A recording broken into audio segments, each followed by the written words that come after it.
Okay, all right. So welcome everybody.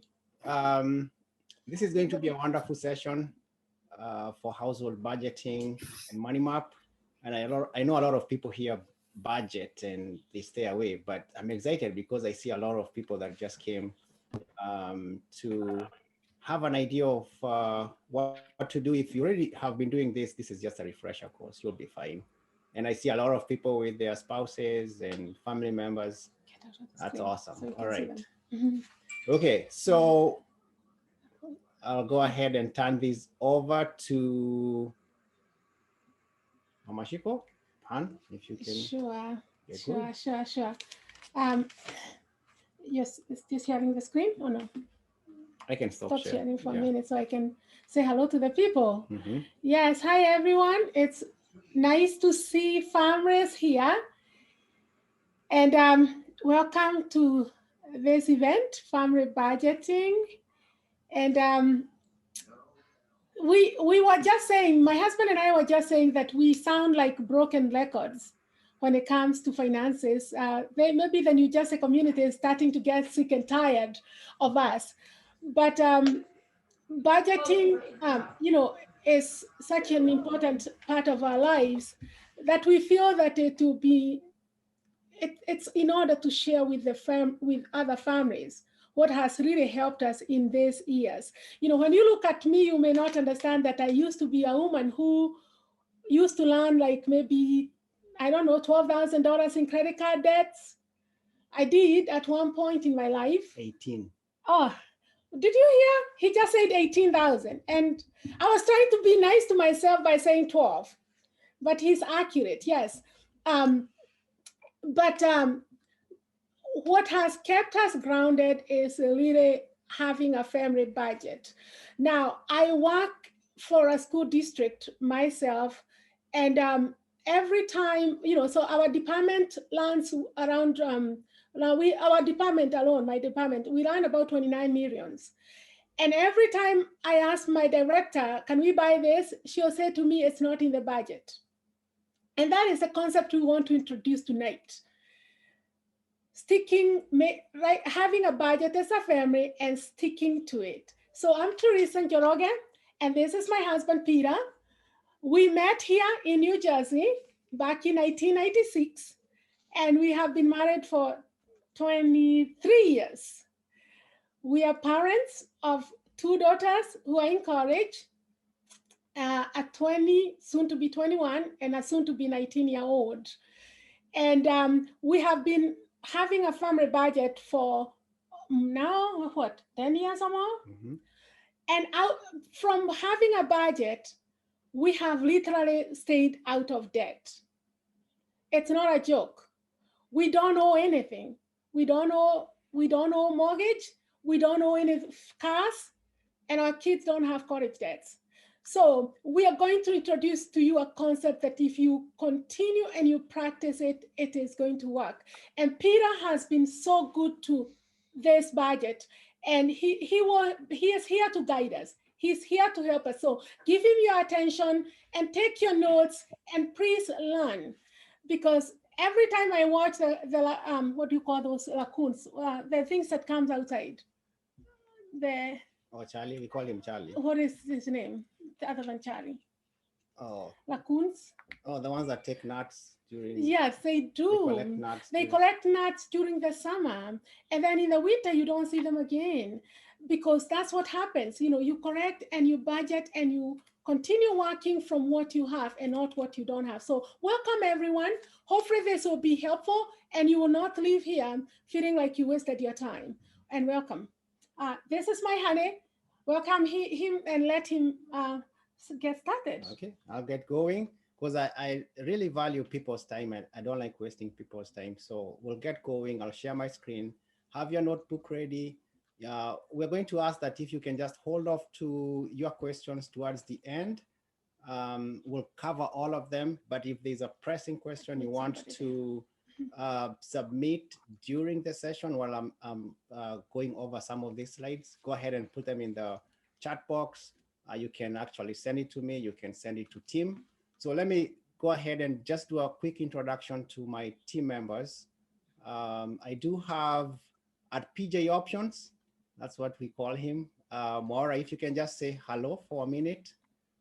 Yes, good evening. How are you? Nice to see all of you in the forum, and I know I have attended this forum before, but and it has been very, very helpful. And even this will teach you a lot of even when you're investing your money, the money that you earn through investments like stocks and options and futures and all other programs that you invest in. This will help you, your hard-earned money, this is hard-earned money. So it will teach you how to invest and also how to even budget. And budgeting is also another way of making money, because when you budget, you'll not go overboard with your spending. So I'm glad that you're all here and you get a lot. Thank you. Thank you so much at PJ Options. He's one of our lead instructors in PeteandPete Investors, what we do. Then I'm going to introduce Tim. Tim, if you can say hello. Hello, everybody. My name is Tim. I'm also a tutor and also a facilitator at PeteandPete Investors. And I want to welcome you all to this session on budgeting. Budgeting is very important because it's the first step, in allocating your finances so that you're able to use money well and not overspend in areas that you should not. So welcome. Thank you, Timothy. All right, so we'll get going and get ready for this. So this is the household budgeting workshop, seminar, we can call it, and also a money map. And we're going to cover just a few things about how to navigate through a budget and what to expect when you sit down with your spouse, or if you've never done this before, some of the tips that you can get started on. All right, so I'll start with a disclaimer. I usually do this every time we do a workshop, just so that people understand we are not financial advisors. We do not make any endorsements. If we suggest a company or a person or a website, we are not necessarily endorsing that product. And it's usually for educational purposes. We try to help you reach your goals, and your success depends solely on your own effort and dedication. All right, so this is not legal or financial advice. Very important for me to put this disclaimer. All right, so the question is, budget or not to budget? That's the question we have ahead of us. I'll quickly mention I'm a Christian. And for all the members that have joined today, Kathy, Kavi, everybody, they have never heard me talk from a personal point of view. They usually just meet me in class, and I'm very straightforward. We go into coursework and just do the work. But I'm going to reveal a few things about our family and me, just so that you can get to know who we are. All right, so my values are based on Christian principles. That's a very important thing for me and my family. And everything we do surrounds our Christian values. My educational background is industry organizational psychology. And that's psychology is a huge field, and one of those sectors is industrial organizational psychology. I loved it because it helps me to navigate workflows and how companies run. That's my background. Now I attach that to my passion, which is in finances, and my mentor is Larry Burkett. I don't know whether anybody remembers Larry Burkett at all, but he was the most influential Christian personality in a long time. In the 90s, he was the person. And if you listen to him, he kept it very simple, and just talked about what you should do if you're a Christian and follow those principles. He anchored me in understanding how money works and what I should do with it. Unfortunately, he passed away through cancer, but he left a lasting impact in a lot of families. And if you get a chance to find out his books or his audio, you will like him and you will love on what he teaches. All right, I love photography, I love volleyball, I love videography, and my high school experience is also something that really kept me going. We talk about schools in Western Province in Kenya. You don't know until you are there, but that experience really helped me to be who I am today. All right, so we've already mentioned my family. These are my teenage girls. They're already in college. This is my team. I've talked about Timothy at PJ Options, and now we can get going with this. All right, so those that have seen these slides before, you might remember a little bit about this pyramid, Maslow's pyramid. If you took psychology at all, you will remember that you start off with a base, and this triangle keeps going up, and it's only stable if the first part of the triangle is adequate. So you are in crisis if you have no income. That means you're homeless, you're in a shelter, things are not going very well. Then if you're working, obviously you find some income, you are able to pay off some of your expenses. Then you can pay off your debts. You can do savings, you can access credit, you start enhancing your life. Now, instead of driving a Toyota Tercel, now you're driving something much better. Then you go into investments. And this is where most of our members have come into. Now they are, buying stocks and going into options. So somehow you have gotten into that portion of hierarchy of need. And then finally, you will establish a legacy. So this can be very helpful to identify what you need to do and the kind of insurance you should take in each of these pyramid location. So why money? A lot is said about money. Actually, in the Bible, Jesus talked about money so many times. It's the most discussed topic than anything else. Not even faith or prayer combined, money. And 11 of his 40 parables were about money. That tells you there's something about money that is very important. Songs have been sung, those that remember this song. Look at all these artists, ABBA saying money, money, money. Pink Floyd, Kanye West, Gold Digger. Oh, there's just too many songs about money. And the sad fact is that it's the ruler of most things in the universe. Even currencies. The UN has identified 180 currencies. That's a lot. Each nation will have a currency. So if you do have your notebook, you can start answering some of these questions and go ahead and give me an answer. You can put it on the chat box. Which is the strongest currency in the world? If you know it. The strongest currency in the world. Which one is it? I'm gonna say pound. All right, so people can, whatever answer you give might be, and I can see euro, sterling, pound, pound. Okay, all right, euro. A lot of people are saying euro. Oh, wow, strong is relative. Okay. Okay, all right. So very, very good question. But if you Bitcoin, okay. If you look up the strongest currency, and I gave you the answers up here. The first one is Kuwaiti dinari. It's the strongest. Followed by Bahrain dinari, then Omani rial. You see the US dollar is way down, number 10.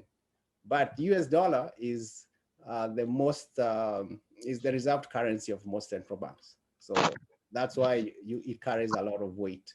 But the strongest will be Kuwaiti dinar. You have Kuwaiti dinar is actually stronger than the US dollar by 38 cents.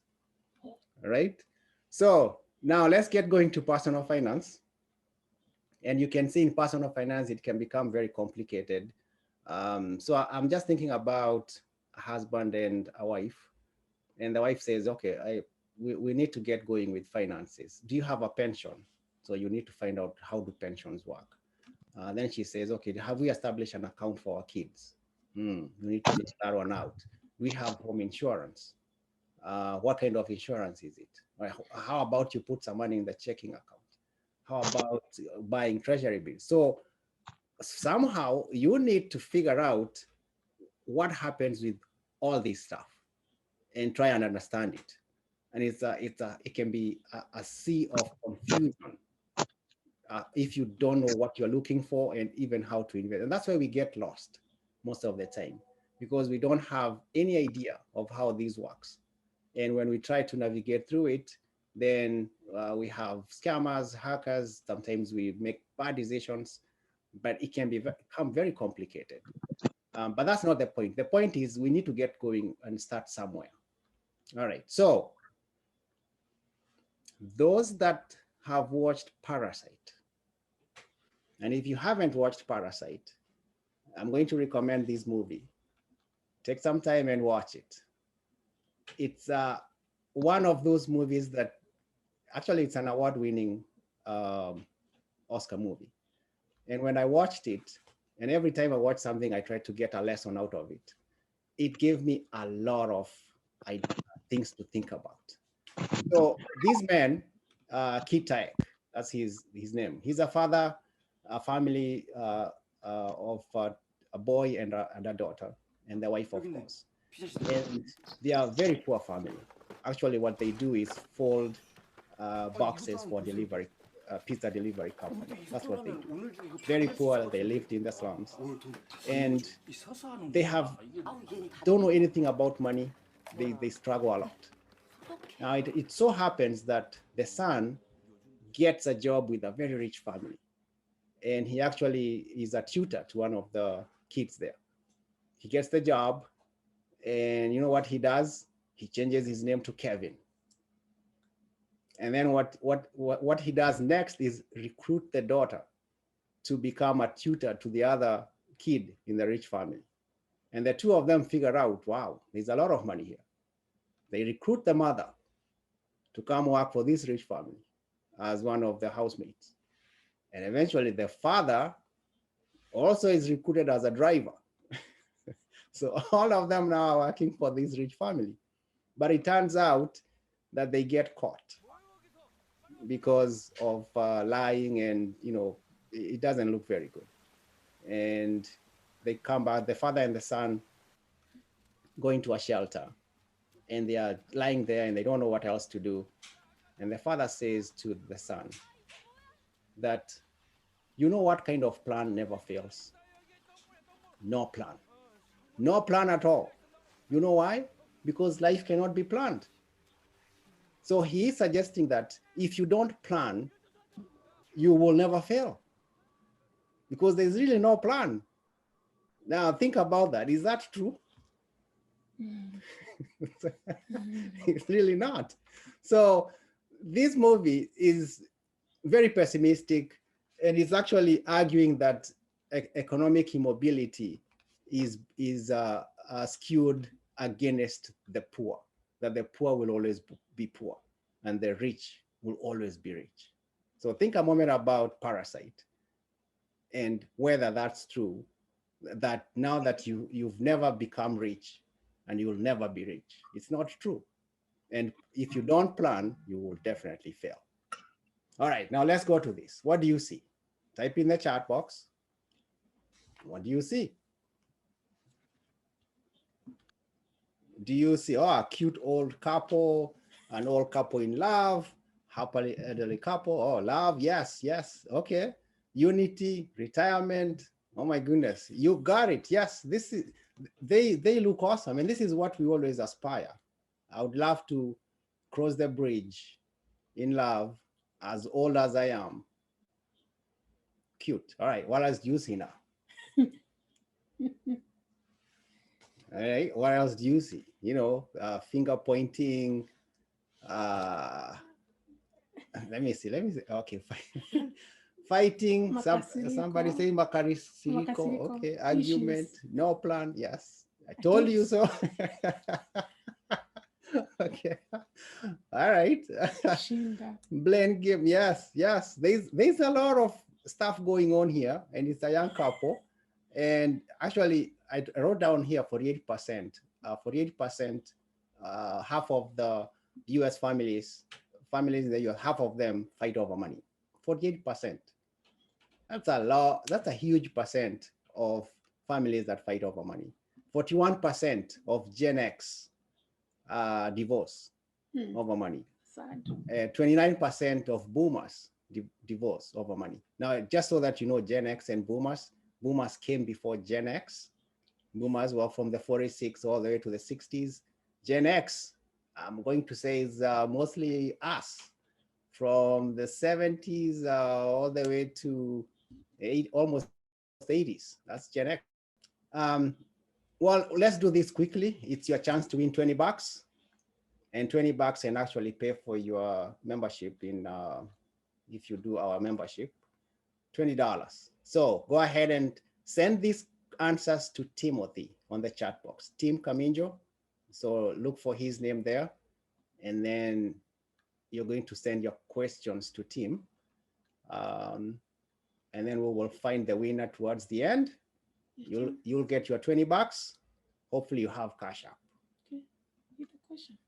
All right, so question 1, you lost your wallet. What should you do first?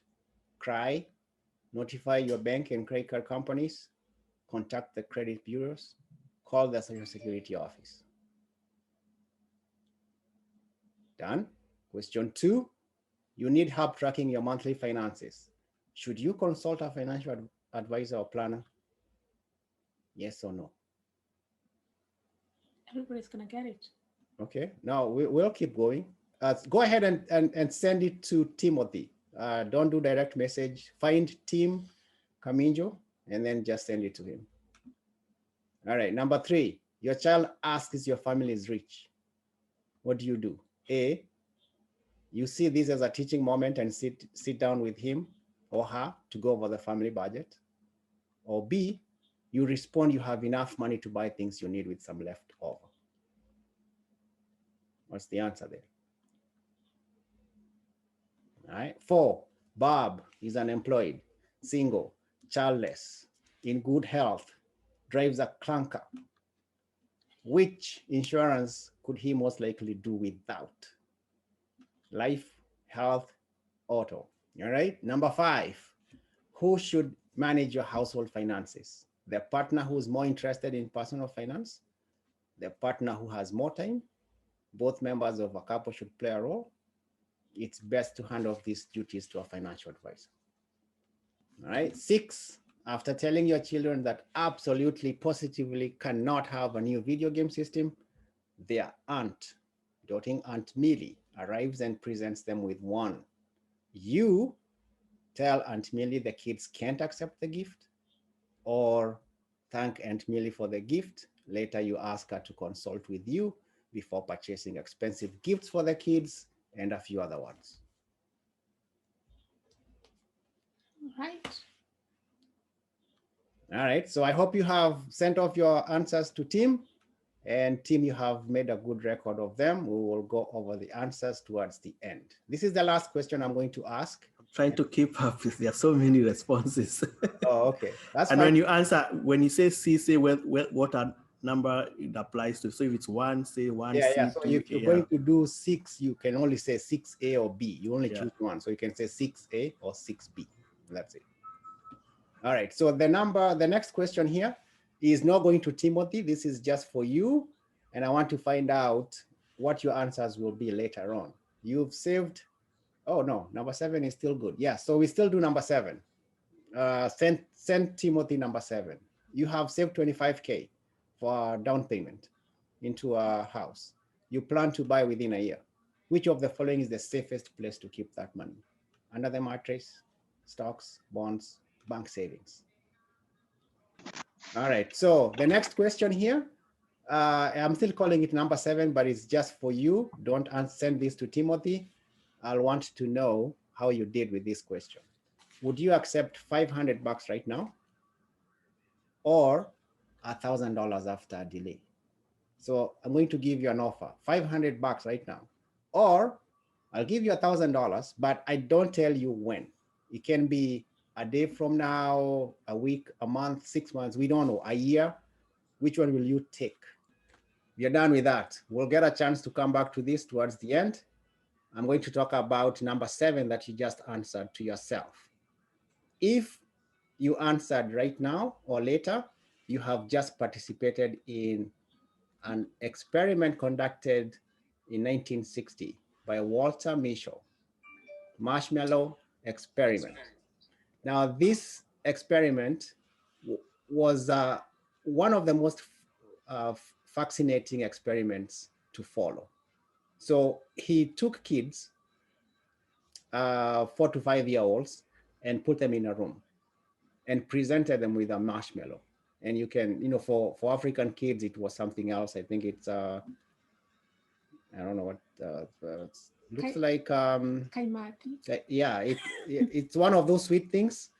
And the kids were asked that if I'm going to step out of the room for 15 minutes, if you don't eat the marshmallow, I'll come back and give you a second one. That was the goal. Just sit down. The kid was told, I'm going to step out for 15 minutes. And when I come back, you have not eaten it, I'll give you the second one. Now you can imagine what the kids did. Some of them, they started figuring out, should I eat it or not? If I eat it, that's it. If I wait, I'll get another one. A very fascinating experiment. And then he followed these kids for the next 40 years. And you know that those kids that did not eat the marshmallow the first time succeeded in whatever they did in life. And this just tells you that delayed gratification is important. If you are able to delay that anxiety, that wanting of things, it can be very helpful in your financial life. Now, the most important factor in doing budgets and finances is willpower to navigate. You simply cannot build wealth if you don't have the willpower to make decisions that are going to alter your life every day. Those decisions, you are going to encounter them every day. On average, you'll get about 7,000 decisions to make in a day. What should you wear? What should you eat? Total 7,000. And your brain keeps putting off some things and wanting and taking others. If you can delay some of those decisions, success will come down to you, particularly over money. Now let's talk about the budget. Now, if I told you that you needed a budget, perhaps you would agree. And if I told you you don't need a budget, some people will say, I agree. Now, both of you would be correct based on where you are. And we're going to look at that. It can either be a budget or a smudget. And if you've never heard of a smudget, it's a new urban lingo that says I don't have a lot of money, so I'll just do a small budget. That's budget. So whatever it is, whether it's a budget or a smudget, we can work on it. So the first thing to do is the written plan. Absolutely necessary. If you're in financial bondage, you are in debt, a written plan is absolute. You must have it. And it's going to follow the order of importance. Now, we have lost a point of reference between needs, wants, and desires. If you ask people whether it's a need or a want, we have completely flipped up, particularly the millennials and our younger kids. They will say that a need is a want and a want is a desire and a desire is a need. They have completely confused these three things. Now let's go through them. Needs. These are necessary, basic requirements. You remember the Maslow's hierarchy of need? This is necessary. It's like the air you breathe, clothing, food, a job. Those are your needs. Wants. Now these are choices that you will make after you've obtained your needs. So instead of a baked potato or just a hamburger, you want it with fries. And then desires, these are surpluses on top of whatever else you have. So this is how I look at it. You're hungry, you need food, perhaps a sandwich or baked potato. That would satisfy that need. But you want a burger with fries and a shake. All right? And then a desire will be stronger want. You really want a burger now and a shake with fries, but you want it to be served by a very attractive person in a fancy restaurant. Okay, you see how this has come along. So is it a desire, a want, or a need? You need to separate these three things right away. Now, cash flow. Is money coming in to your household? That means money you have earned through a paycheck or income stream from somewhere else. Then you have money going out. Those are expenses, bills that we encounter every day. Now, when it comes to cash flow, there are only three types of cash flows. You're either net positive, meaning you have a surplus, net negative, meaning that you're red, you spend more than you earn, or you just break even completely. There's no money, nothing saved, nothing else is there, it's just break even. So you must understand where your cash flow is. And the only way to do this is through a written plan. So let's go through an Excel workshop, budget Excel spreadsheet, and I can quickly show here. And this Excel spreadsheet, we will have it available to everybody after this presentation.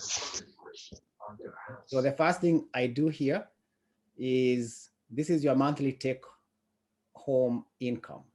So you will list all your income here, your salary, your wages, if you earn interest on accounts, if you earn child support, that's still income. Investment dividends, you'll put it there. Then the next thing you do is monthly living expenses, the next column. And for us, the first thing is tithes. That's the first thing we will take out, even before anything else, tithes. And then you will list all your monthly living expenses. And I have put this specific category here on Kenyan Bahashas, because our community will ask for an envelope. They'll tell you there's an envelope for everything. You go somewhere, they'll show you an envelope. So that envelope needs to be taken care of somehow in the budget. Then you have secure debts. This is your rent, your mortgage, your auto loan. I call these good debt, because at least if you're paying for a mortgage or a rent, you are satisfying a need. Then you have credit card debts. This is bad debt. Now, these are desires. You've gone out and spent quite a few expenses that you didn't really need. And that's why you have this column here. And eventually it gives you a summary. So you'll either have net positive, net negative, or break even. Okay, now, let me go back to this screen. Yep, so we were here. All right, so the budget worksheet is fairly simple. And the only thing that will help you is start tracking all these expenses, because you won't know how much you have spent if you've been going out every month without tracking it. So what we have done when we first established a budget, we agreed that we are going to use our credit card only, nothing else. So if she went out, she would swipe. I go out, I swipe. And at the end of the month, it's so easy now to track and say, okay, you swiped on groceries, this was the amount. I swiped on gas, this is the amount. Everything is tracked.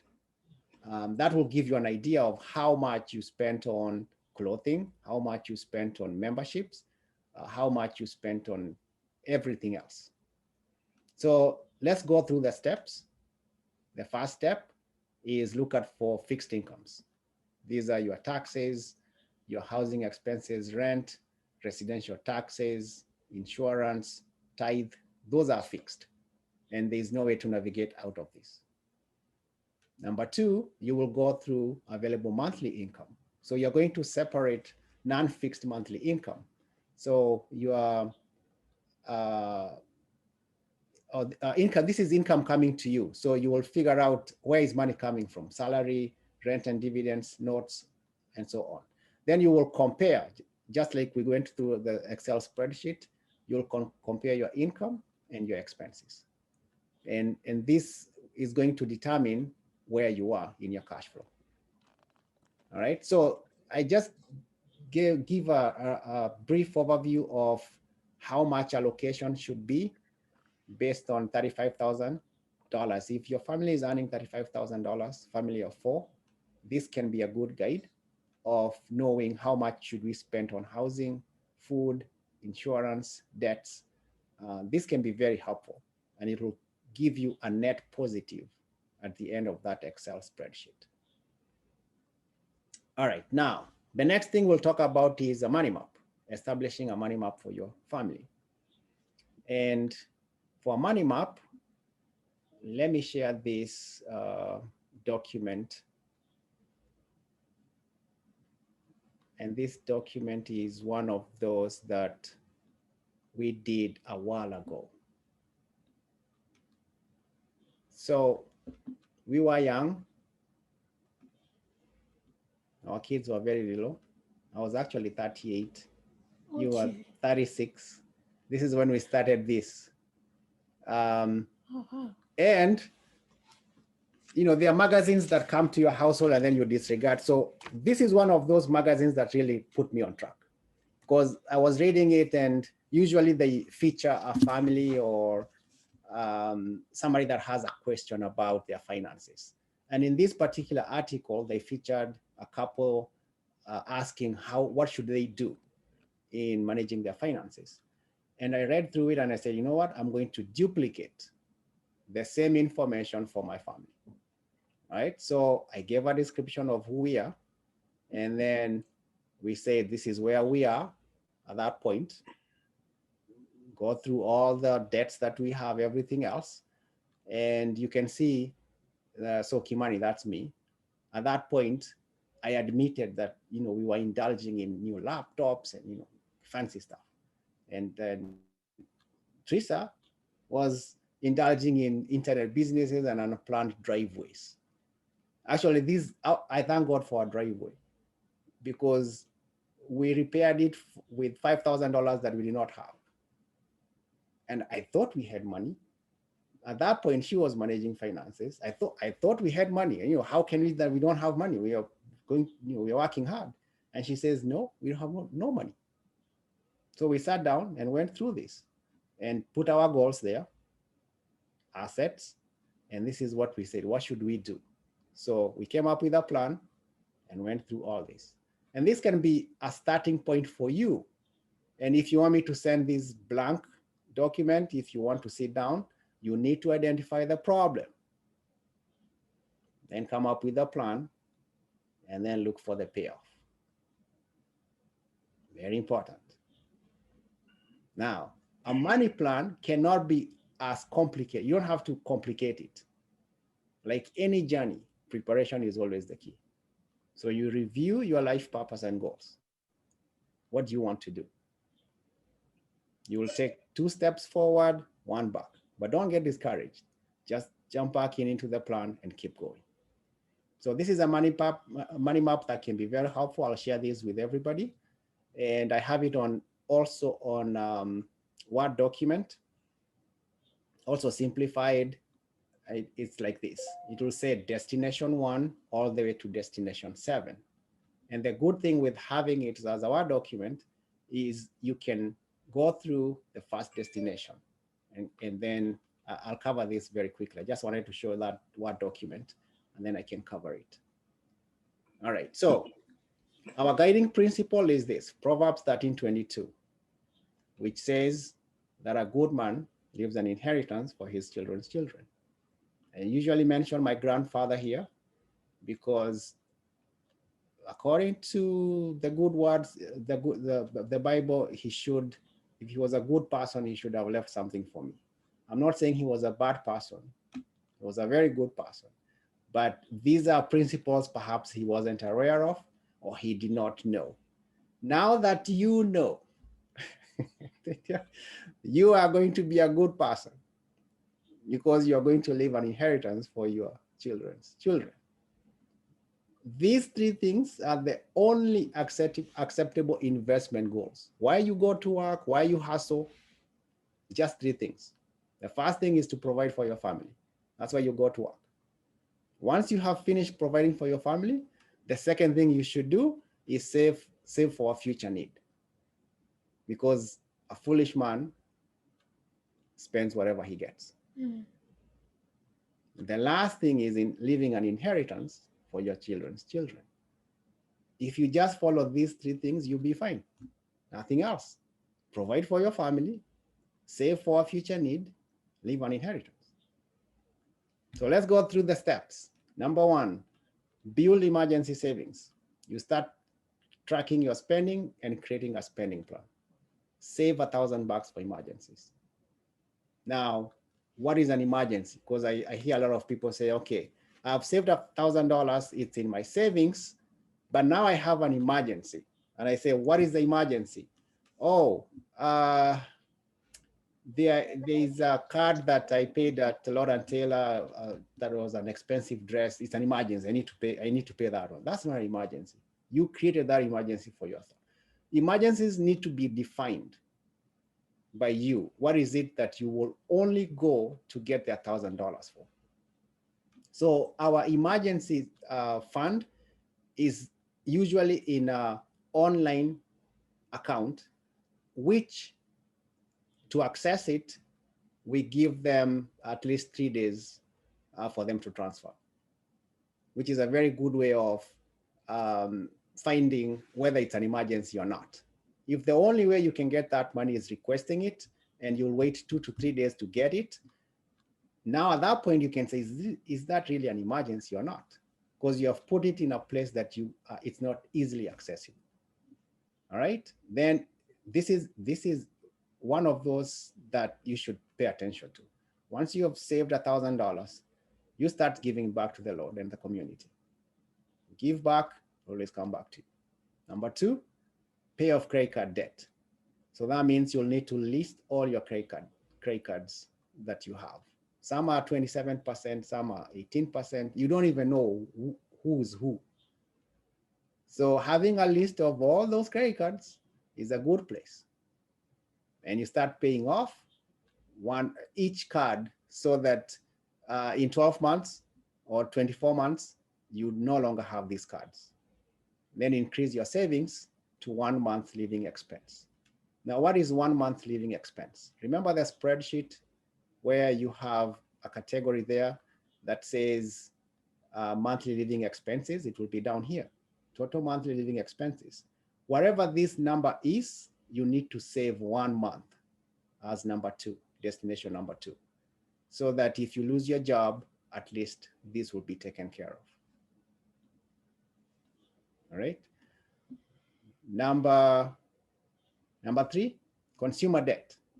So a lot of people will go out and get expensive furniture, will get an expensive vehicle just because their friend now has a Lexus or a Range Rover. I think I should get it. This is consumer debt that has overwhelmed the nation. And remember, particularly in America, money has to revolve, and the economy depends on consumer spending. They want you to spend, and the only way to spend is having easy access to loans, credit cards, 0% whatever it is. That's what they want you to do. And then you get trapped into this consumer debt, and it can become very overwhelming. So take care of consumer debt and then increase your savings to 3 months. Number four, start adjusting that plan to see how well it's working, and then begin saving for retirement if you don't have a retirement account. If you have one in your job through pension or 403B, you're doing good. Increase your savings to 6 months. Number five, save for the future. So you've started making major purchases like a house or retirement.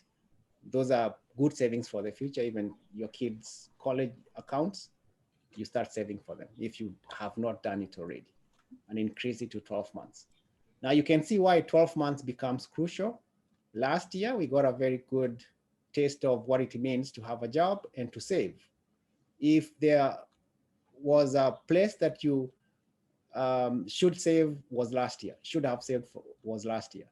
Some people barely survived because of the checks that the federal government cut you.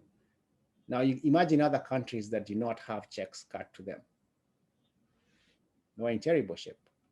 And then number 6, always buying an affordable home, preparing your home mortgage, diversifying your investments is crucial.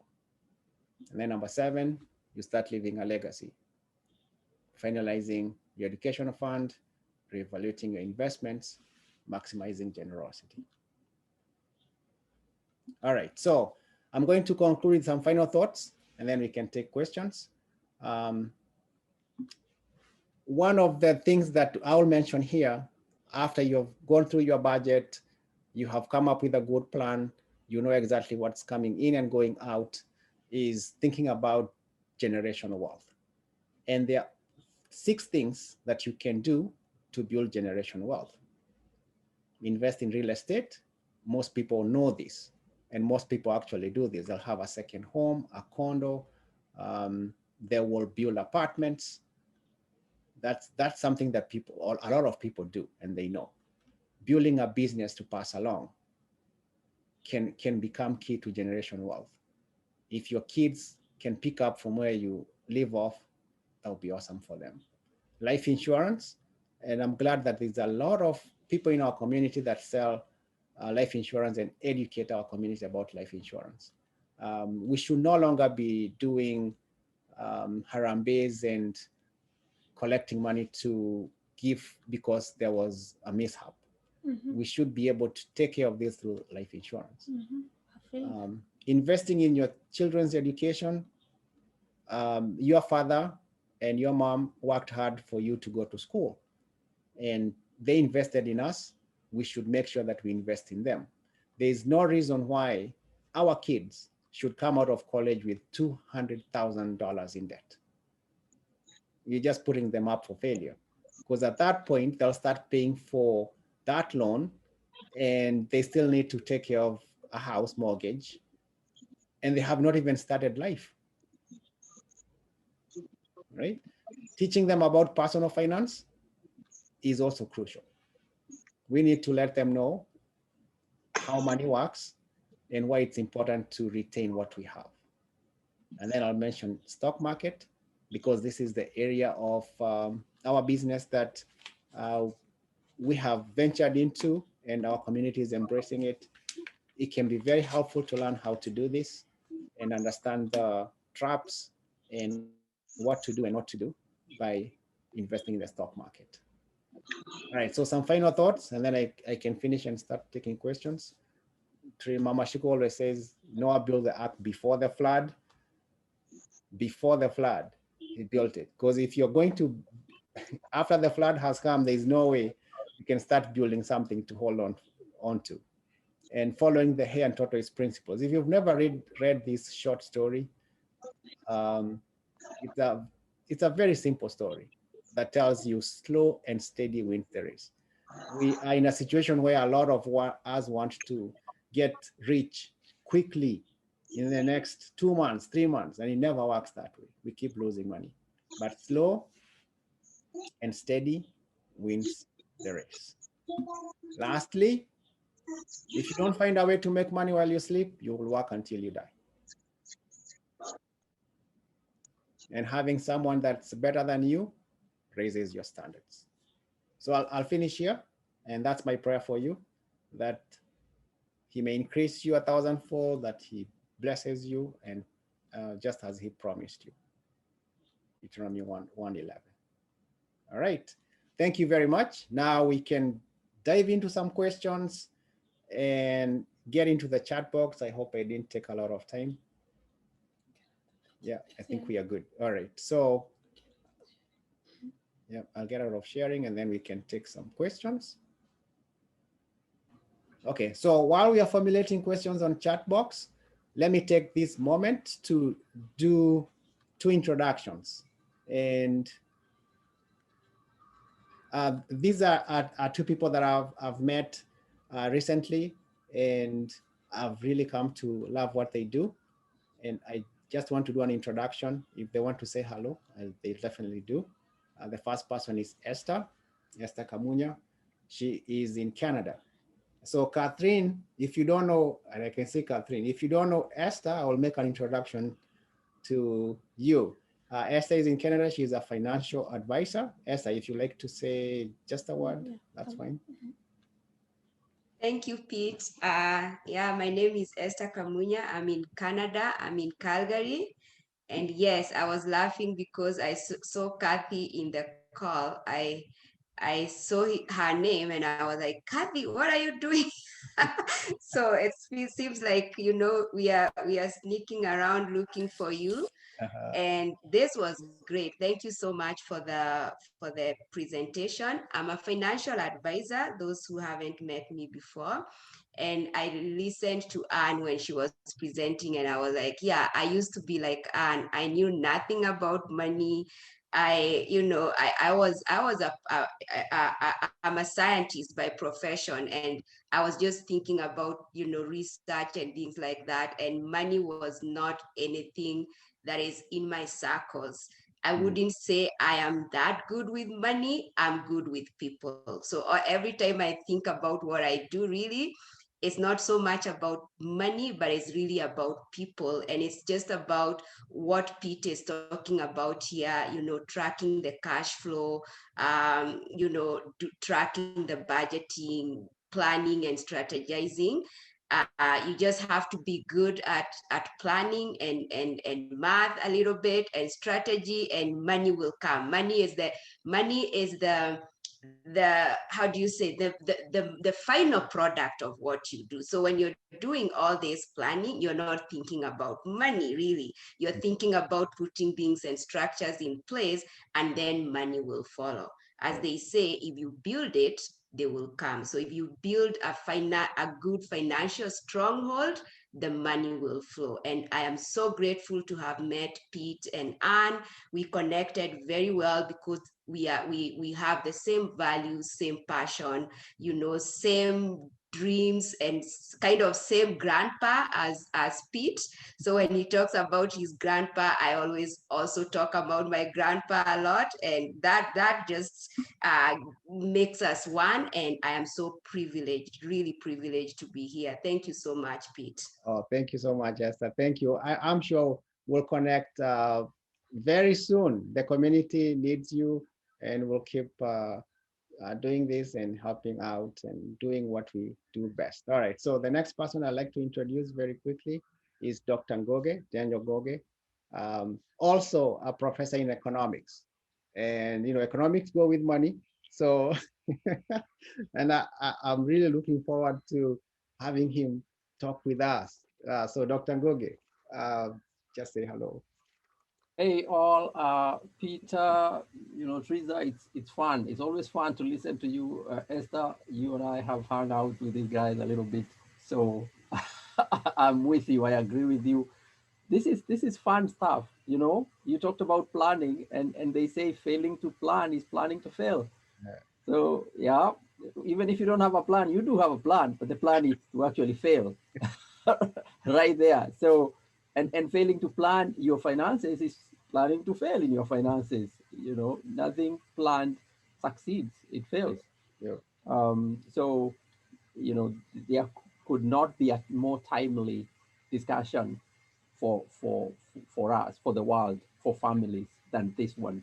How to plan your finances, and at the core of it is really budgeting is very central. You have to track your incomes, your spendings, in order to manage them. Otherwise, you can have all the money in the world. I keep thinking and telling my students, the problem most of the time is not really that you don't have enough money, but that you will never have enough money.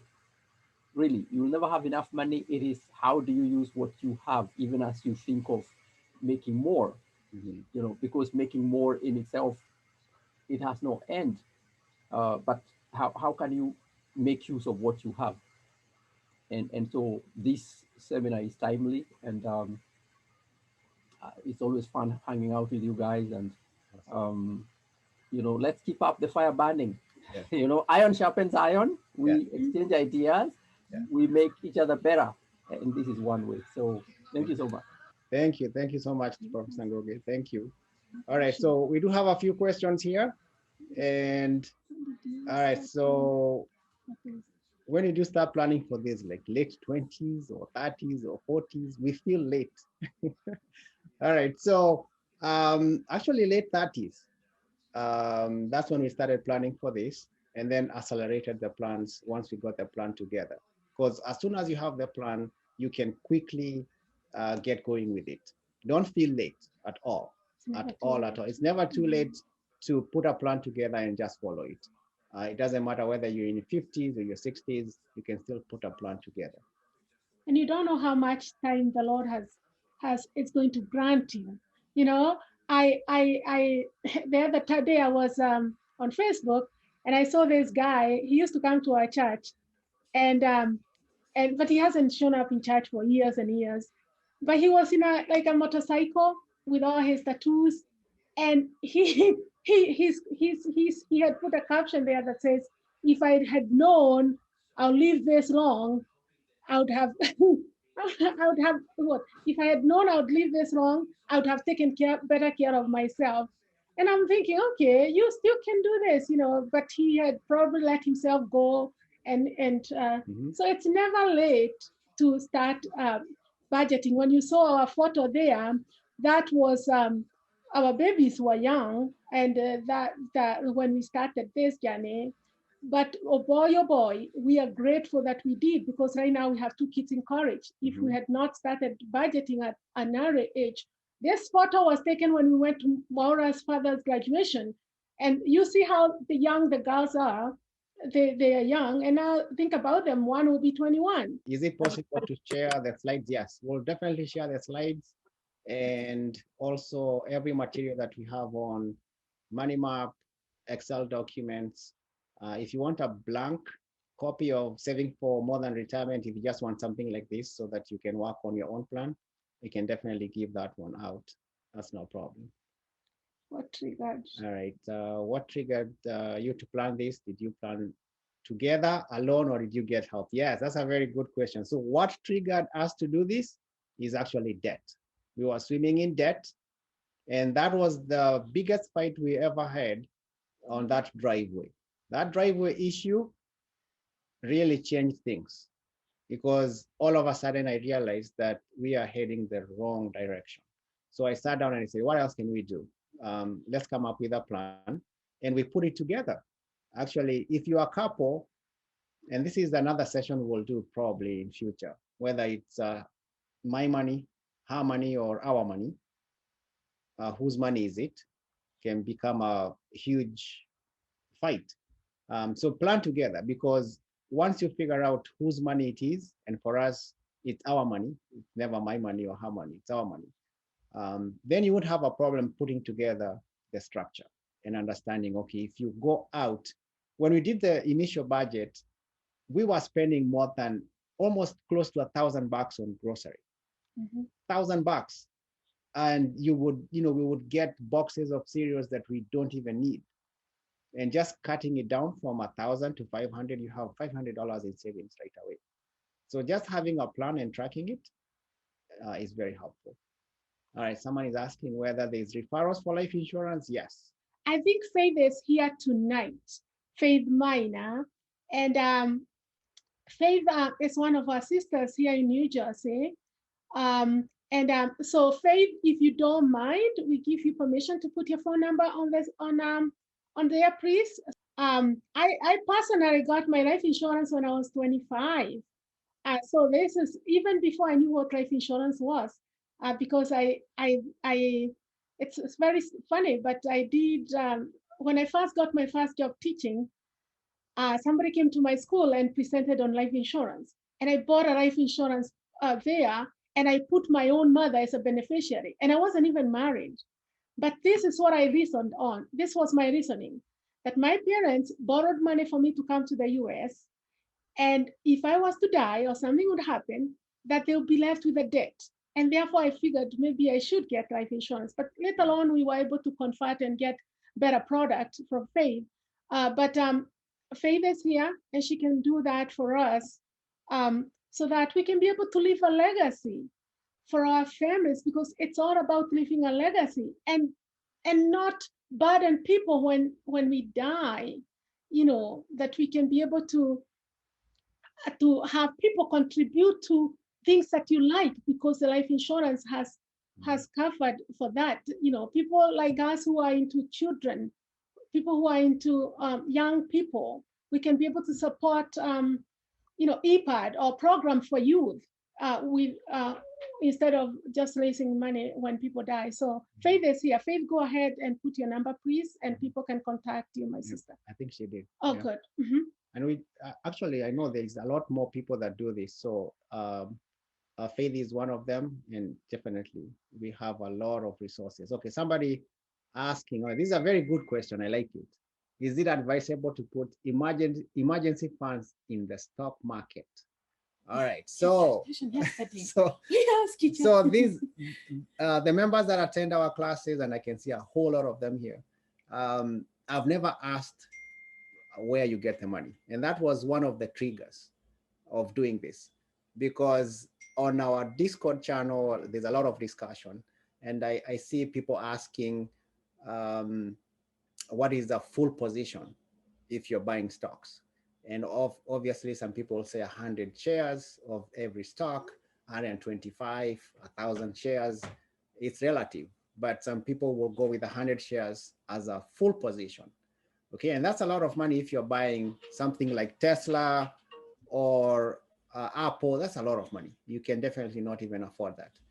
And then I also see on Discord, there was a discussion about, oh, I can't buy this anymore. I'm out of dry powder. In other words, you don't have any more money to do this. All right, so is it advisable to put emergency funds in a stock market? And we've already discussed a little bit about what's the definition of emergency funds. You need to figure out what does that mean, emergency funds. And once I'm going to say yes or no. For some people, you definitely want to put emergency funds in a place that you will not access easily. If you are emotional, you are trigger happy with money, you don't, you have a spending problem, you don't need to have that money accessible at all. All right, then we had this talk about yesterday, because someone puts emergency funds by buying one stock that is very stable and does not move. For instance, AT&T. If you look at it, it's always 28, 29, 30, 31. 28, 29, 30, 30. It never moves. It's always there. It gives a dividend, and you can, if you needed the money, you can sell it right away and access the money. So you have your two answers there. If you're very stable, you know what you're doing in the stock market, you can buy AT&T and hold it for emergencies, because you can easily sell it. Now, God forbid something to happens to AT&T, then your emergency funds are gone. So usually, most people will not put emergency funds in the stock market. You'll want to put it in a place that you know is safe, guaranteed, FDIC insured. And we can ask that question to Esther at one point when she comes, and she's a financial advisor, she can tell us. All right. Any other questions? Is it advisable to open a Roth IRA? Is it advisable to open both a Roth IRA, a 401k, and SEP? Okay, so these are very specific questions, and that's exactly where we have Esther in our community, because apart from answering this question, we don't know where you are, your age, what your future goals are, what your plans are. So giving an answer saying, yeah, do this instead of this, is very limiting. We cannot definitely give you an answer and you take it verbatim and go ahead and do it, because you may want a financial advisor to look at the overall picture of where you are in this plan that you're putting together. So that's a very specific question, and we can refer you to someone like Esther. All right, do you have a recommendation on how to invest for children's education? All right, we do have recommendations, yes. So actually, once they were born, Nima and Sarah, I established a 529 plan, and I just started with $25 every paycheck. Not even a lot of money. 25, as soon as she was born, I said $25 every paycheck. Went to 529 plan. And by the time she went to college, she had $18,000 to pay for the first semester. So $25 may seem like nothing, but over time, if you have little kids, just put it there. If she doesn't get a scholarship or any other money, at least you have a good place to start. So get going with that one, 529 plans. And actually for Sarah, when I was searching for those plans, by then, Colorado had the best plan. So I just signed up with a Colorado plan, not even New Jersey. So that's also a good question that we can have financial advisors. If you're working with someone that you wanted to put a portfolio together, you may need Esther here. All right. Somebody had asked you a direct question. Let's see, was there another question? All right, and if you have a question, you can unmute yourself, definitely, and ask the question. That's fine. We can be interactive. There's one question. If you had 1,000 to spare, where would you invest? Okay, so I'm assuming you've gone through the budget. Now you have $1,000 to spare as disposable. Is that the question? Mm-hmm. I guess so. He hasn't. She didn't specify from where. Okay, so I'm looking at this budget worksheet, and I'm assuming you've done everything. Now you are net positive, right? Mm-hmm. And your disposable is 1,000 here.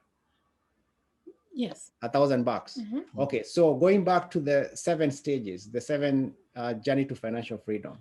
Have you saved the first 1,000? Have you increased that to 1 month living expense?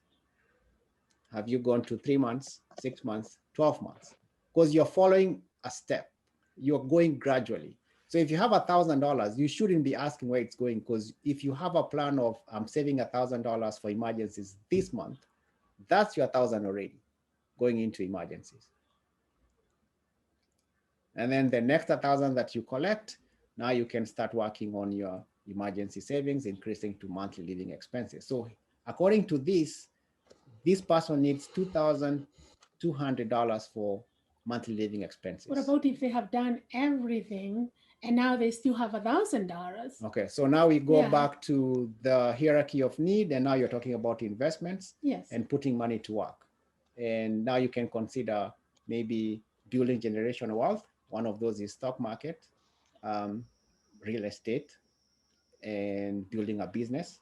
So those are areas that now you can go into to put their 1,000. And if definitely you don't know anything about real estate, there's a lot of Kenyans that do real estate as profession, and they can guide you on the best way of doing it. If you don't know anything about stock market, don't just put money in the stock market, learn how to do it. Building a business. If you wanted to own Starbucks, understand how it's run, what you need. That way, when you get into that business, you have a good idea. All right. I've got a question here. Mm-hmm. It's not a question, it's a comment. This is Ralph.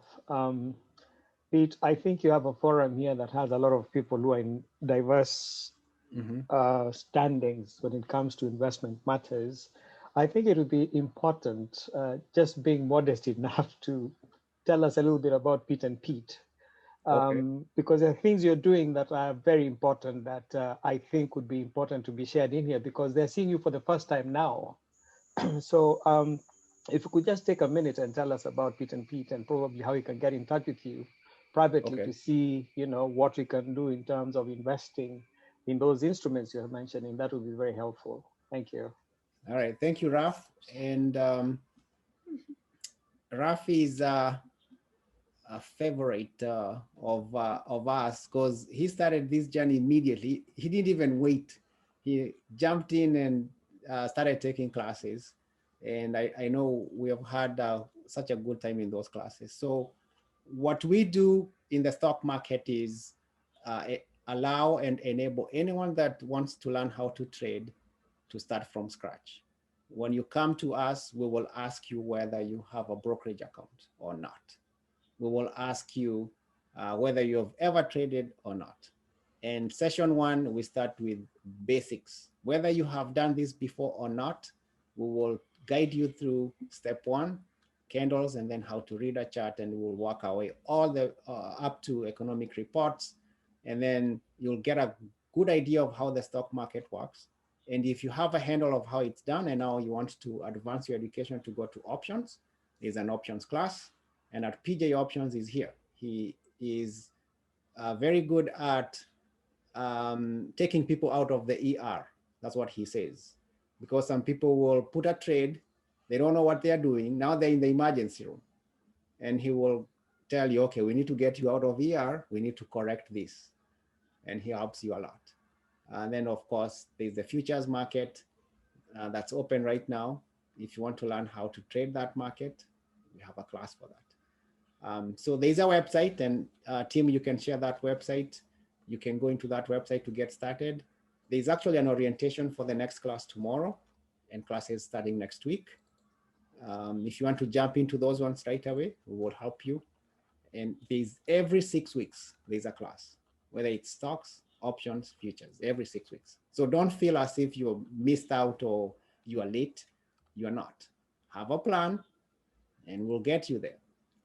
Okay, can I add one more thing? Mm-hmm. Okay, when you saw the presentation that Peter was doing here, he talked about goals, setting goals.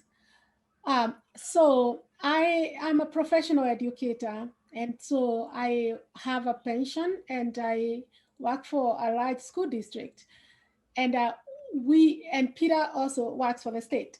And so we both have good incomes, but we realized very quickly that our income alone was not enough to be able to support what to support us and to meet our goals. So the stock market is another journey that helps you with having an extra income. When we first started the journey on the stock market, we had started investing in Kenya, which we now we haven't done, but we used to do it. And then back when the girls were about 5 and 6, we went to Kenya with them. They didn't know much about Kenya. And then a little bit later, we went with them when they were teenagers, and they don't seem to care about what we do in Kenya. They don't seem to care about the land we have in Mairokumi or wherever. And and we came back to the table. So I think Peter forgot to tell you that every January we sit down for a business meeting. Mm-hmm. And so in our business meeting, we come informal. You don't bring food, you just bring a cup of water and you sit together and we go over our budget and we go over our goals and we actually evaluate where we are, because our tracking was to retire before we were 60. Now, Peter is ahead of the game because he'll be retiring in 4 years at 55. I'm still debating, so maybe I'll do it at the same time with him. But we realized very quickly that you need a second way of income. You need a second way of income in order to be able to pay for your kids' college. So depending on your goals, if you feel that you'd like to do the market and learn how to do the market in order to supplement your income or save for your children's education, it is a good place to come and start after you have done all the other steps that he went through. Don't come to the stock market wanting to get rich quick. And don't come to the stock market thinking that you're going to hit a jackpot, because you'll be lying to yourself. Because if you had put all your eggs last year in March in the stock market when the stock market crashed and it became 50%, and personally, we have been in the market for a long time. We've been in the market through 2008, when the shares of Bank of America became $4 and the shares of Citigroup mm-hmm. became like $2. So all I'm saying is that if you have done your family budgeting and you still have an extra amount of money that you want to put to work for you, the stock market is a place to be in. And with proper education, you can be able to supplement. Mm-hmm. It's, I call it my side hustle. Mm-hmm. And I love my side hustle because it allows me to get things that I wouldn't get from my teaching job. Correct.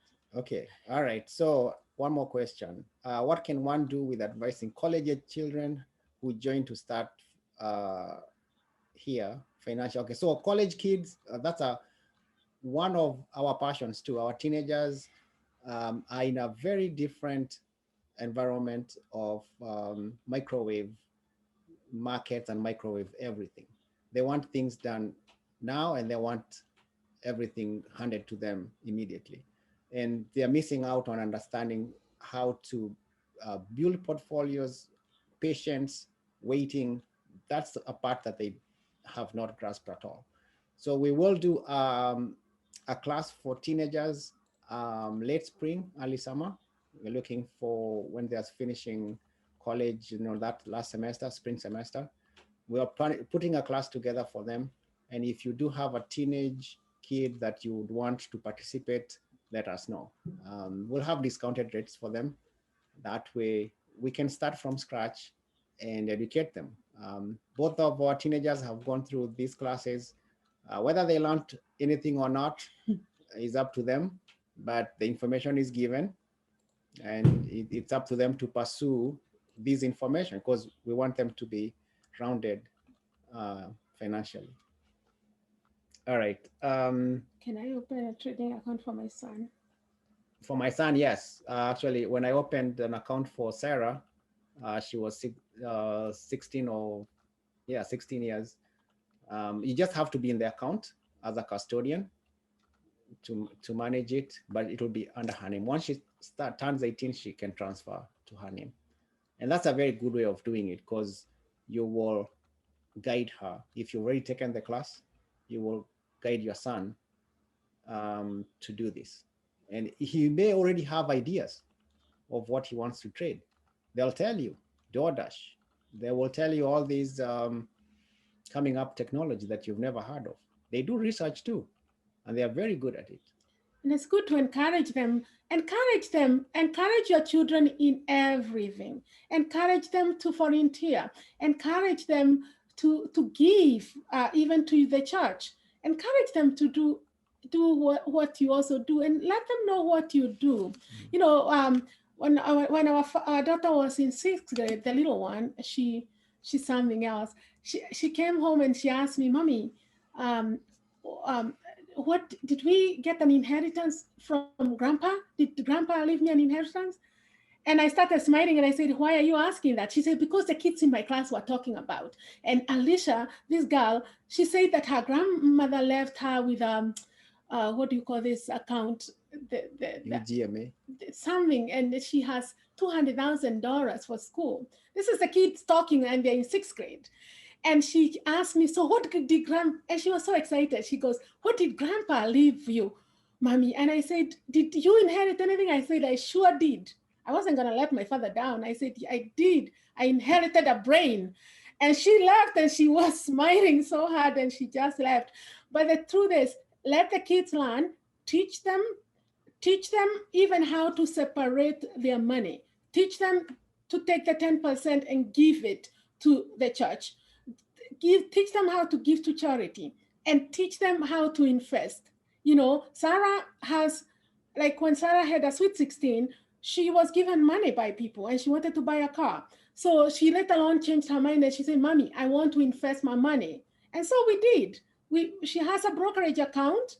And this week alone, I traded on her account and bought her shares for $2,000 because she told me what she needed to buy. And if you ask the kids, they do their homework. She said to me, "Airbnb, Mommy, people don't sleep in hotels anymore." So they do their homework, but teach them, let them learn, and you will be helping them.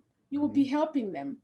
All right, the futures class, when is it starting? Okay, this is actually in plan March. We're looking mid-March, towards the end of March. That's the futures class. And I know Mimi is here and she's been waiting and waiting and waiting. Sorry, Mimi, we'll have it. Mid-March is the futures class. So if you're interested in that class. Waiting. It's delayed. Is she here? Yes. Yes, I am. Yes, I am. You are the most patient, Mimi. Someone has Patience pays. Patience pays. It sure does. Oh, Kellen too. Oh my goodness. All right. Anke was asking a question. All right, and that's okay. Awesome. All right. Any other questions? You can unmute yourself if you have a question, and then we can wrap up. Something that's supposed to find God. There's a question on what's your perspective on using credit card to support living expenses and to gather other benefits like mileage, miles discounts. Okay. Yeah. Credit card to pay for. To support living expenses. So this column, total monthly living expenses, that's the column you're talking about, Tim? I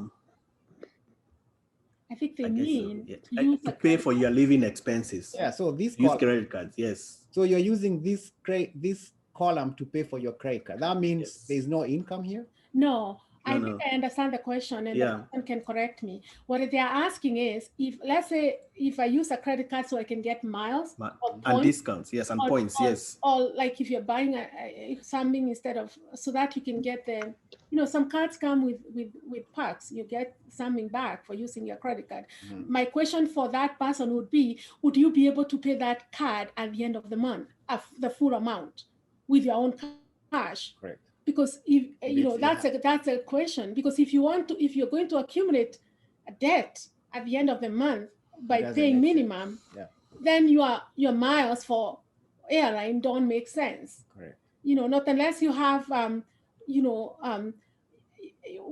are things that even us we still buy with credit card, but I don't. In the last 6 years, and I'm being honest here, about 6 years, we have not one day paid interest on a credit card.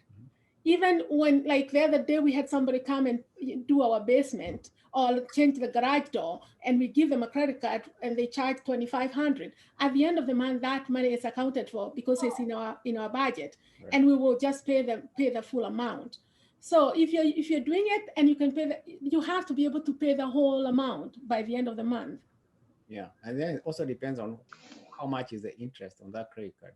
But you don't want to carry an interest. So if that credit card is giving you 27%, and you're paying actually the interest on it, if you are late, there's a payment penalty. That's not good practice. I wouldn't do that.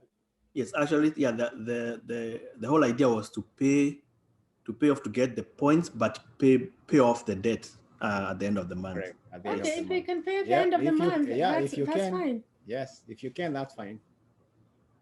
Okay. All right. So Fra wants us to. Okay, Fra, we are going to put in our website because you're asking about the information for the classes and the schedule, and then you can be able to see the thing. And I had posted. I think I had also posted. I had posted it in chat, the website. Maybe I can post it again. Okay. And remember, people, we are part of the community. We have been in this just a community for a good 20. God knows how long. Until before gray hair, we were in New Jersey, and so we feel part and parcel. But you know what? We are living testimony that something you can be able to put your finances in order. When Peter said I had $18,000 in credit card, I am embarrassed to own it, but I don't even know how I had run that much in credit card. When he said that we had the biggest fight because of the driveway, he's the one who called the guys and asked them to do the driveway without asking me. I thought we had money. But this was what, 13 years or 15, a couple years ago, but that has not happened again, I tell you that. And you can do this. Correct. It's not that we do anything special. So we weren't communicating at all I thought we had money. And I saw cracks and I said, we need to fix it. You spent so much on that driveway. But It's gone. It's now a new life, and we thank God. So we are part of the community, and we believe there are things that we totally believe that everybody should have, and that's a budget, a will, a life insurance, and prepare to have to leave an inheritance for your children's children. Mm-hmm. That means that you have taken good care of your children, and you can even now go to the next generation and leave it for them. Yeah. All right. So we can end here, and I can share. All right, so let's see. Last question for you guys, if you Yes. don't mind. Well, we'll still hang around if anybody wants. Listen, we have no children, guys. Don't let us mislead you. We have no children here. We right, live alone, the two of us. Okay, Mimi. So are you able to share contacts of good people you've run into along the way who've helped you with this journey? Like the way you say Esther, a financial planner, or, you know, anybody else who would add value to, you know, the whole box of what you've done. Correct. Is that something you would be willing to share, Yes. or Oh, would yeah, it be definitely. too personal? Whatever Okay. resource we can find that's going to help our community and our members, we will definitely do that. And Of course. I know Esther is based in Canada, so she may not be able to particularly work with us She here can and there. tell us. She said, Esther, maybe you can share a little bit about. Yeah, I am licensed in Canada for now. I'm hoping to work my way around so I can get licensed in the US. In the meantime, I do believe in to whom much is given, to whom much is required, and so I freely engage anyone who is willing to, ask questions, and I can always be available to direct someone in the right direction. I've also been very keen at building relationship with people in the US, like Pete, like all the other people, so that I can say, okay, do this, but go talk to this person. And also I do workshops as well. I haven't done them for too long, but just getting into situations or webinars like this was awesome. This was really great. And if we continue to just come in one evening, you spend an evening learning about this thing, the more you hear something, the more you do it. So I have given myself just as Pete and Mrs. Pete, and I am given myself to educate, to help our people, to preach, and go to the rooftop and preach until everyone hears. And I have also committed myself to learn more. I learn every single day. I am not as experienced as Pete and Teresa, but I am getting there, and I just acquire lots and lots of skills and knowledge, and we put our heads together and help our community. We really do have to help our community and help us build generational wealth and turn around the course of our community, because we have been poor for a long time. And I tell people that poverty is in the mind. It's only in the mind, and we have to start with our own mind and kick it out of the mind, deal with all those mindsets that have kept us poor. Then we can access the knowledge, and we can know how to apply that knowledge. And we also have people like, I see Hortensia is here. She owns a healthcare business. And we have people in our community who are willing, and I have had her freely share the challenges of opening a business and being able to run a business. And we can always network with one another from whichever states we are in to help support one another. We want to be like the Jews. We want to learn from one another and coach one another and grow with one another. If you send us your young people, we will also mentor them and help them so that they can also pave way for others. So this is a journey we are taking, and if we take it together as a community and look at each other and see that we can grow with one another. We have people who even in this group who are out here to just work and support one another. So let's continue building a strong community, and together we are going to succeed. Okay, all right. So I know we said 1 hour. We have passed 1 hour. Do you still? There's still another We question. have info in regards to helping college children start up. Okay. We said we will do we are going to do a workshop for the college students, and And we will also work together with to collaborate with EPAD. That's an organization being run by my very close friend Sarah Munyere, and to work together with her because she's doing mentorship and present to these young people and also coach them and help them get started.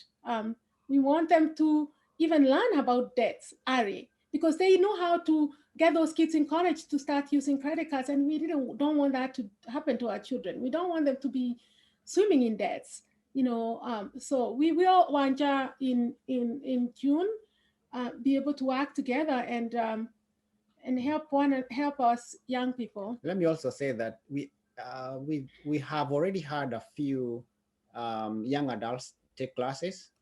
Those that have finished college or almost done with college, we have had them take classes. Actually, the next class that's starting next week, we have a young man from University of Nairobi that's taking the class.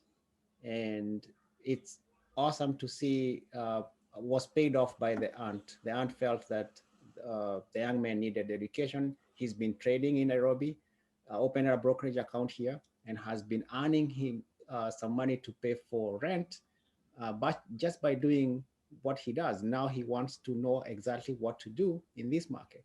Now, if that young man can be able to take those classes in Nairobi, and yet you're here, have access to us, your internet is so good, how about just sending your young adult or yourself to do the same? In the previous class, there was another young man that does this in Nairobi, Robert. He has a community in Nairobi and took the class. And that those are two people in Nairobi that want to learn. We have that opportunity here. So take it as a challenge for yourself and for your kids. And if you have any young adult at all, we'll be very grateful. We'll do this. We'll help them. Now that brings me to another topic. All of you, because I believe we are all Kenyans here, when you do your, once you start this journey, another thing you have to do, and I don't know whether Peter talked, I don't think it was in this presentation, but when you're doing your goals, put together your assets. Even your land that you have in Kajiado, put all those things together. Because I don't know how many of you have bought land in, what's that place we bought land from and we have no idea, we were told they're planting trees for us? Lamu. Okay, some people came here in New Jersey and they gave us this presentation and we bought some land in some Lamu place. But I am telling you the truth. Put all your assets together and just ask yourself, where is this, and where is that? And try to see what you have out there. Because honestly speaking, when we talk about like having a will, I don't know how many of you have ever wondered what happens if somebody dies today and nobody knows that they had a land in Lamu. And I know this is maybe for another day, but this is still part of budgeting. And I'm going to give this to you as a challenge. Add it all up. Starting from the land you bought in 1995 in Mahio and you don't know where it is, put all those things together. And also add up if you ever bought Safaricom shares when they went IPO. Do you know where your shares are right now? I was talking to somebody who called me yesterday, wanted to sign up for Peter's class. And I said to her, have you ever done stock market? She said, yes, I bought shares in Nairobi for Safaricom, but I don't know what happened. Honestly. And I was like, okay, you don't know. You know, since then, how many times Safaricom has given us dividends? Every single year, I have gotten a dividend of about 47,000 Kenya shillings just from Safaricom alone. Just from Safaricom alone. So this is some of the things that as a community, even as Pete and Pete Investors, we are going to do. You know, try to work together and work in helping people to be able to even put together the stocks that you bought in Nairobi and you don't know where they are. Okay. Go ahead. That's a really good point. I'm just burning and I can't keep silence because really the thing about us Kenyans buying land and leaving it and we don't even know where it is. I'm preparing a course, so you guys are not a course, but just like some seminars about behavioral finance. And I've been talking to people a lot about something called heuristics, you know, the mental shortcuts that make us do the things the way we do. And we have those pieces of land. And I like what you said, Mrs. Pete, right? Make a list and say, why do I have this land here? Why do I have this piece of land here? What's the plan? If the plan is just to keep it there and wait what happens and land will appreciate and it's an investment, really think about a better plan. And some of this land, like, you know, if you are to do the math and figure out whether keeping that money there locked up in land is better than liquidating that money and investing it somewhere else, just do the math. You're right. Actually, that math also includes where have you lost most money? Is it here or is it in Kenya? Because I did the math and I've lost more money there than here.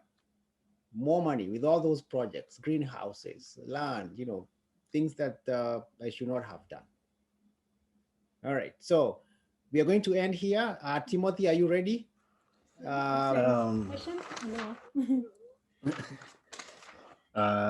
Yes, there were a lot of responses. I hope I have been able to compile it well.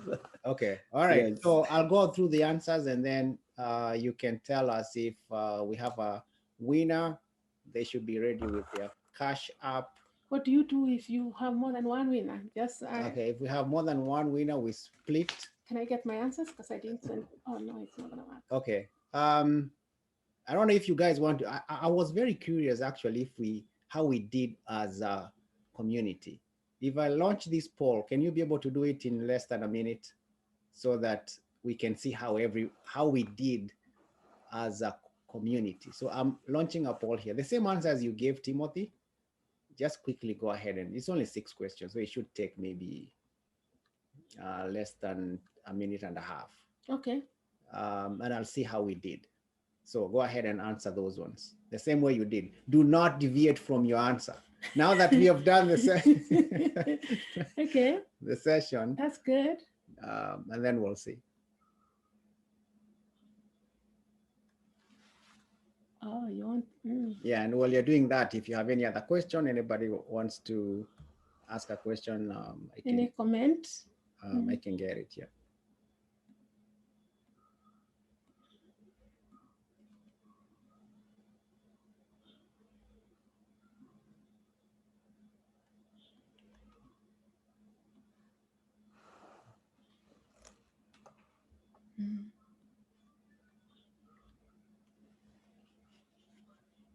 Okay, you're doing well here. Yep, I see a lot of responses.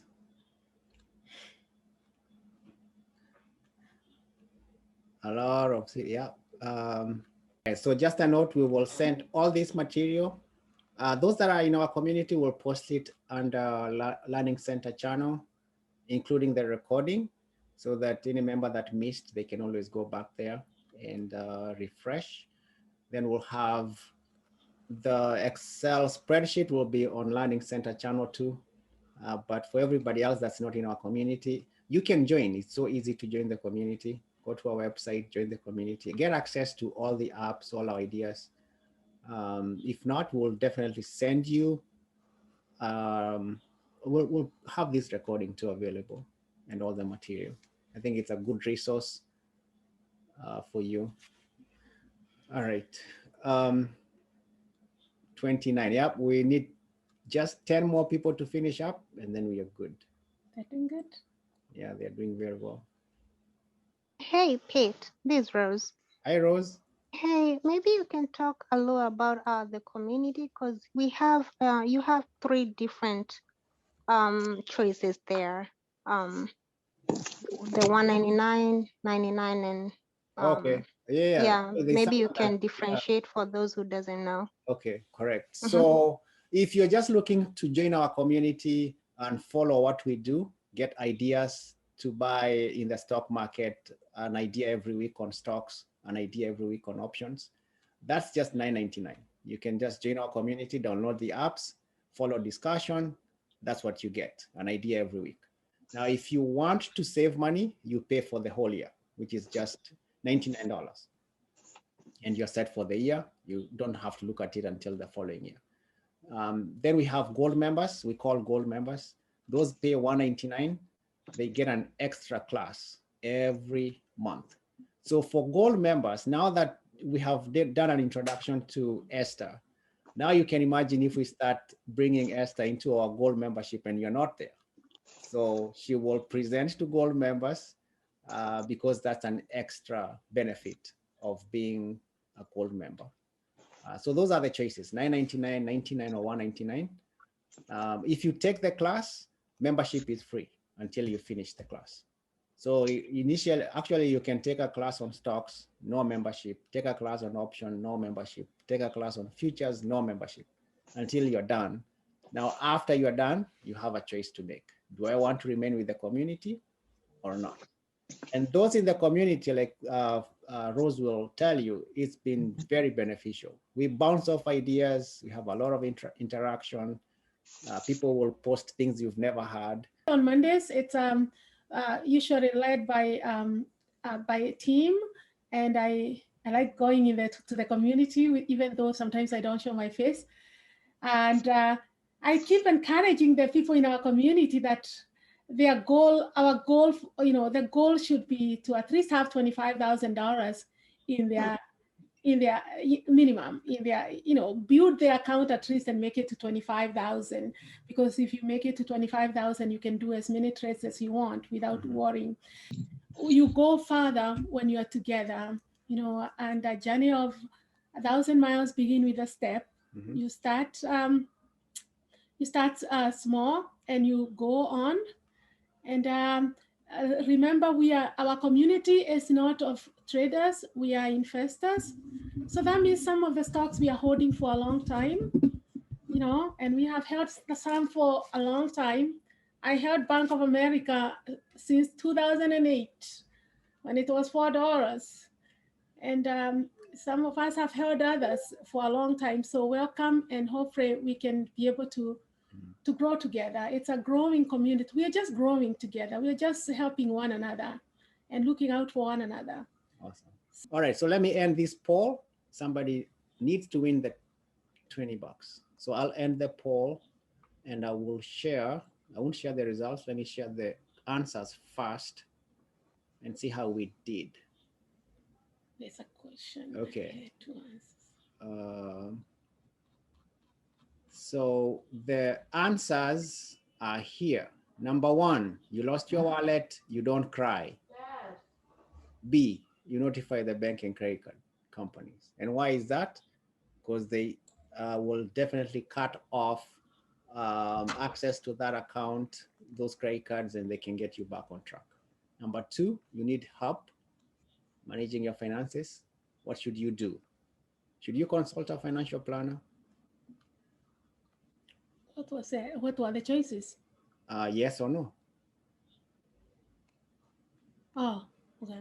Those are the answers. Yeah, yes or no. No, you don't need to consult a financial planner. This is just tracking your financial monthly expenses. You can do this.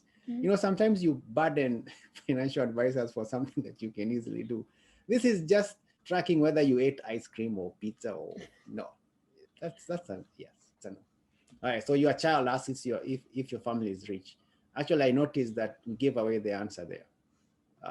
Yeah, you respond that you have enough money to buy things. All they are looking for really is assurance that you're okay, because kids worry and fret and wonder whether they'll be okay. Yeah, you just need to let them know that you have enough money to buy things. Don't sit them down and say, okay, column number B says that we are going to spend. No, you don't need to do it. All right, number 4, Bob. I'm curious how people answer that one, but we'll see. Remember, he's unemployed, single, childless, in good health. So in good health, do you need health insurance? But he drives a clunker. So he does need auto insurance. What was the question? What insurance could he most likely do without? Without. Yeah, so your answer is wrong. That's wrong. Yeah, so without will be what? The other 2. There is life, and there is health, and there is auto. He can only have one insurance? Just one. This is where now you need faith. Life. Life. You need faith or faith minor? Yes. faith and faith minor. You sure do. Okay, so which insurance would he, your question was which insurance would Do without without? Life insurance. life. So Like, it's because he doesn't have children at the moment and all that. Yes. But health, he will still need, even if he's healthy, anytime he can fall sick. Okay. Yeah. There is okay. but he need auto insurance for sure because his car is beaten up. No? Yeah. Yeah, he does need auto insurance, correct. Okay. Okay, all right. Not it said can't do without. I think the question meant without. Oh, he can do without. Without. Oh, so he needs auto insurance. No, can't do without. Okay, you know, this English can become very...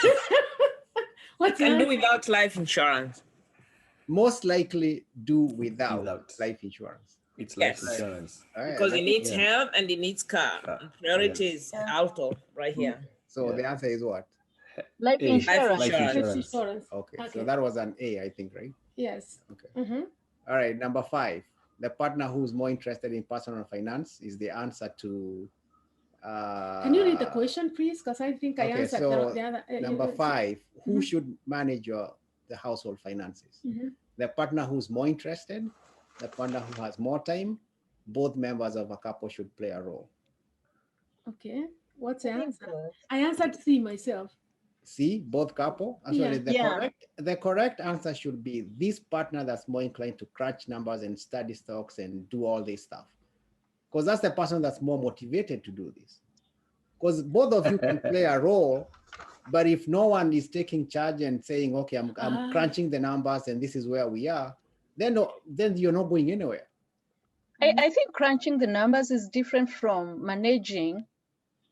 You see, when it comes to like keeping the accounts and all that, the person who is good in math and all that can do that. But in terms of management, like deciding, okay, this is the money we have, how do we spend it and how do we manage it? I think it's for both couples. Correct. So let's read this answer because I think it gives us a good answer. If one partner is more inclined to crunch numbers and study stocks and is well suited to take the lead in creating a budget, managing investments, but the other half of the couple should be involved, offering input, approval of financial decisions.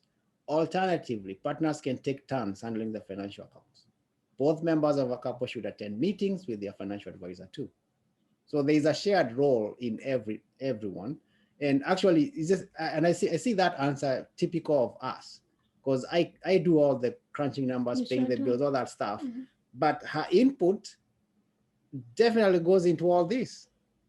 So I need to know where her input is. So you cannot just do it alone if you are a partner. If you are married to a partner or a spouse, you really need their input into this. Yeah, but your answer A did not have all the information that you have provided now. Yeah.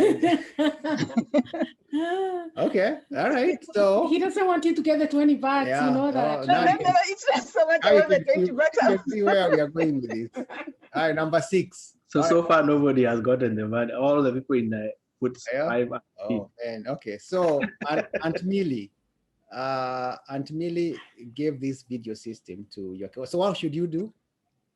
So the answer there is B, right? You thank her for the gift, but then you call her later and, let her know how your feelings are and buying expensive gifts for them. Talk to her in private. Because she can keep doing this and she doesn't know either. Auntie Miri will be offended for life. She ain't gonna be giving your kids anything else from that day on. Well, but see, remember this video system, you could not afford it. Yeah. And you had told the kid that we can't afford it.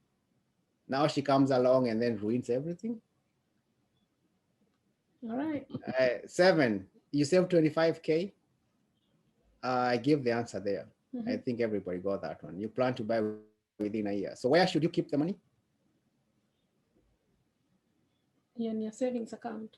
Under your mattress, stocks, bonds, bank savings account. Bank savings account, yes. Because you need at least to be able to access it. Stocks can be volatile, bonds can be volatile too. Under your mattress is even the worst. bank savings, because you want a place that you can get it if you need it. All right. Yeah, and that's the answer. Lock it up in savings, and it doesn't earn you much interest, but you have it. You won't lose it. All right, share results. This is how everybody did. Question 1, 34% said B. So what was the question that we had difficulty with? The role, the one with the role of... No, for Bob. All right, so Faith, you see how you will need to, you have some work. 19%, 8%, 10%. So Faith, you need to do some education here. Some people are saying life, some people are saying health. All right. Yes. Both members of a couple should play a role. Ooh. Yeah, everybody felt that. Me too. I wrote mine down. Okay.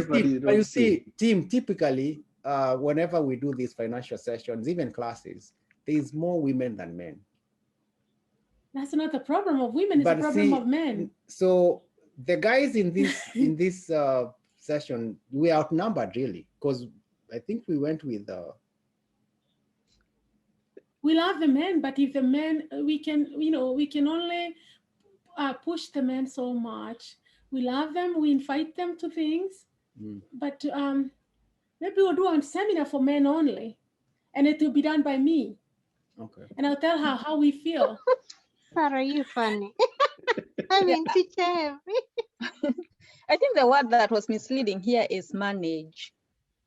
Okay. If it had been put differently, like... Yes. Okay. Yeah, right. but... So both couples should play a role. Yeah, when it comes to managing, but... So, all right, that's actually, now that brings us to, should we do a session on whose money is it? His, our money. Ours? It's our money. Whoa. Some people say no. Some people will never, ever have their money pooled together in a family situation. Some people will say, nope, we separate bills. You are paying for the house, I'm paying for this. And that's how it is. Even then, it's still their money, you know. I know, that's right. They have just organized it differently. But I think it's important to understand that it's their money. You know, how they organize it, so long as they understand it's still their money, they have made the first step, in my mind. Who is that, by the way? Let's see. Professor Ngoge, you're here, economics. Yeah. No, but he's going to tell you that's a family it's a family therapy 101. If you want to know whose money it is, wait until you get a divorce and see what happens to the money. It's both of your money, it's cut in half. Oh, it's cut in half. There you go. Ah. Okay. All right. All right. You hear that? Good. Unless you had a prenup, and then whatever you had made before you got married can be excluded. Otherwise, it doesn't matter where it came from. Correct. Wow. Okay. Awesome, guys. So we'll end the session here. I know we've gone way past our time, but we'll hang around at PJ Options. If you have some time, you can hang around. Timothy will be here, and we can answer a few more questions. If you need help with getting started with our community or anything like that, we'll just hang around and we'll catch up and get going. But thank you so much. We appreciate you.